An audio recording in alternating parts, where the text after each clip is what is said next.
At eto na nga ni, so it's Tuesday at maaga nga kasi akong nagising dahil nga itong mister ko kapag umaalis talagang nagsasabi yan, gigisingin pa ako na aalis na daw siya papasok sa trabaho.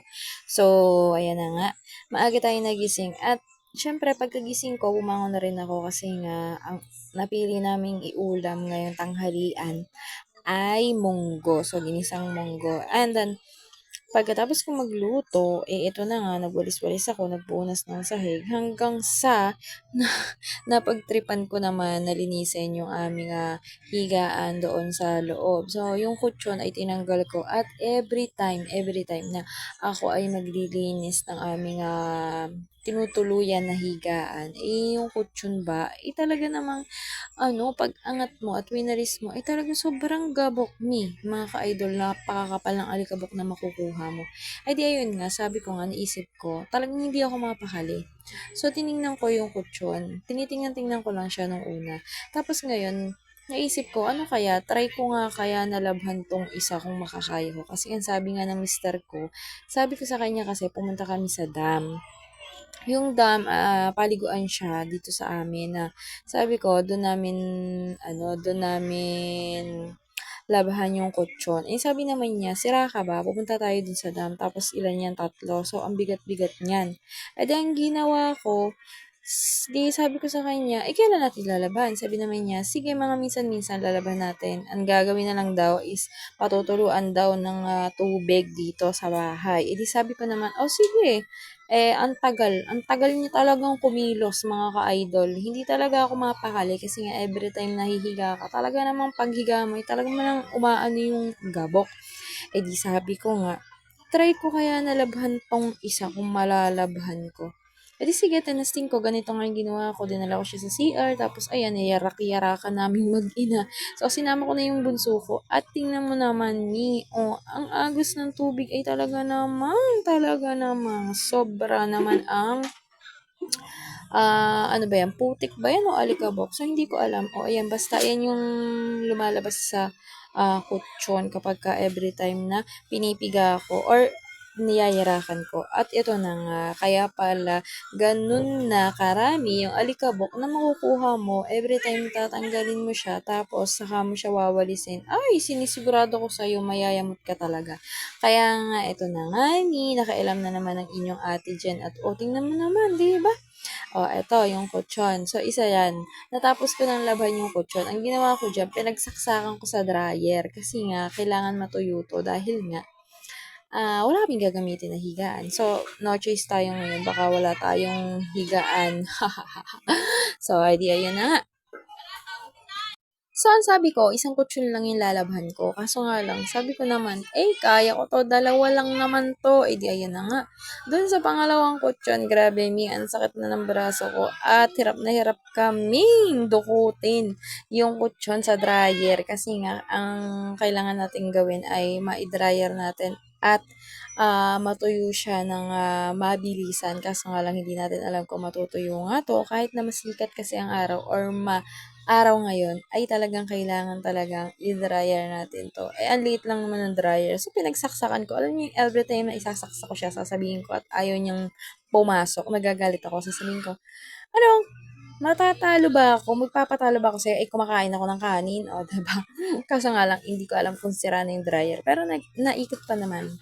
So, ayan na nga. Pagkatapos ko nalaban yung pangalawa, di syempre isinabay ko na rin yung pangatlo, para nga 3 na laban na, o 'di ba? Alam mo yun yung yung ilang araw ka nang hindi naliligo, tapos bigat na bigat ka sa katawan mo kasi sobra na yung libag mo. What if pa kaya naman talaga namang siguro ko alam mo mga ka-idol, bigat na bigat din ang ating kutsyon na ito. Kaya ayan na nga, mission accomplished. Pasalamat na lang tayo at maaga tayong gumising. So, alam niyo yung mga advantage ng mga nanay na maaga gumigising. Ayan, maraming natatrabaho at maraming nagagawa. Kaso nga lang, syempre, maaga pa lang, ay pagod ka na. O, ayan, yung mga nanay na maagang gumising.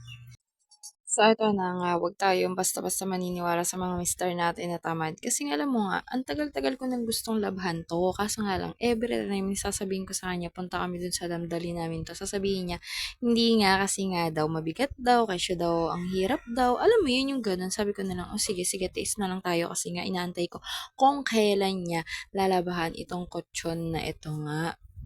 At ito na nga, hindi na nga ako makapagtiis, o ay di, ayun na nga, nilabhan ko na nga mag-isa. At eto na nga mga ka-idol, pagkatapos kong labhan ay ang sakit sa katawan kasi nga, oo nga, mabigat nga. Pero kung dalawa kami, edi sana hindi talaga nabigatan, di ba? No? So, ang hinihiling na lang natin ngayon ay matuyo nga ni ito. So, dinryer ko yung una. Ay, kaso nga lang, ay, hindi na kinaya. Ito nga pala yung anak sa mayaman. Tingnan mo yung panganay kong anak ko. Buhay prinsesa yan, mga ka-idol. Ay, nako talaga. Alam niyo yung mga kabataan ngayon. Ang ganda-ganda ng buhay ngayon. O, ayan, o. Pagkatapos kong yarak-yarakan. So, ayan. Pinush ko na mailagay dyan sa dryer. Charot. Buti na nga lang hindi nawarak-warak yung kutsyon kasi nga mapilit nga tayo eh. O, 'di ba? Ayaw nga talaga niya pero hindi ako pumayag kasi nga ang katwiran ko, kumakain ako ng kanin, ganun. Alam niyo yun, ganun yung isip ko na every time na may ginagawa ako tapos alam niyo yung hindi ko nakakaya.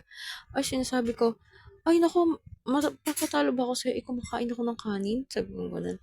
Tapos every time naman na halimbawa may pinagdadaan akong problema, alam niyo yung iiyak ka lang muna tapos ano, siyempre mapapagod ka tapos iiyak ka.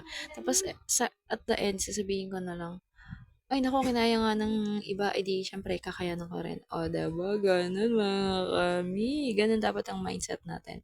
Kung kaya nila, kaya mo din. Hindi lang sa ngayon, pero sa mga susunod na pagkakataon. O, diba? Sabi ko sa'yo, kayang-kaya yan. Kasi nga, kumakain tayo ng kanin, huwag tayo magpapatalo sa dryer. Charot, hindi ganun, baka masira to. Charot, hindi pa to bayan, mga ka-idol. Kasi nga, yung 'di ba nga sabi ko sa inyo, umutang kami ng 32,000 sa GCash ng papa ng aking asawa. And then may nasukli pa tayo dun na 12,000 if I'm not mistaken kasi nga pambayad din yun sa card na kinuha namin sa aming nanay. Pero nga lang, sad to say, inutang ng aking kapatid na si Makmak. Kaso nga lang, natapos na rin naman. Pero pahulog-hulog din na nangyari. O, 'di ba? Naging pabigat pa rin lalo sa amin. Kasi nga, imbis na wala na kaming hulugin, linggo-linggo, nagkaroon pa ulit. So, ayan na nga. Eto na nga, balik na nga ulit tayo dito. O, 'di ba? Ayaw ko magpatalo sa dryer, kaya nga yan, sisirain natin yan hangga't masira. Charot, hindi gano'n. Kaya nga, nung una kasi, alam niyo mga ka-idol, okey naman kami nung unang kutsyon, kaso nga lang nung pangalawang kutsyon na, tsaka nung pangatlong kutsyon, ay naku, ayaw na. Kaya naman siyempre napagod na ako, kaya ayun, ayaw ko na rin. Bahala na nga yan, matutuyo rin yan, eh. At ito na nga, hindi nakakapagod pala magluban nitong kutsyon kasi nga alam niyo 'pag mga ganito kasi yung mga gawain, papa lang namin yung inuutusan ni nanay. Sasabihin lang nun, "Dad, laban mo nga 'to sa ganito, sa ilog," ganyan. Si tatay naman dala-dala naman dun sa ilog yung, kutsyon tapos dun niya lalalabahan. Eh, ganito pala kahirap mga ka-idol. Pero siguro pagka dito ka sa bahay maglalaba mahirap talaga, pero 'pag dun siguro hindi naman, 'di ba? So, ayun lang for today's video, ang ating chika at once again, this is me, your Ate Jen, ang inyong Ate Jen na pinangyarang vlogger. Buhay nanay, buhay serye, aha, buhay ng nani sa bahay.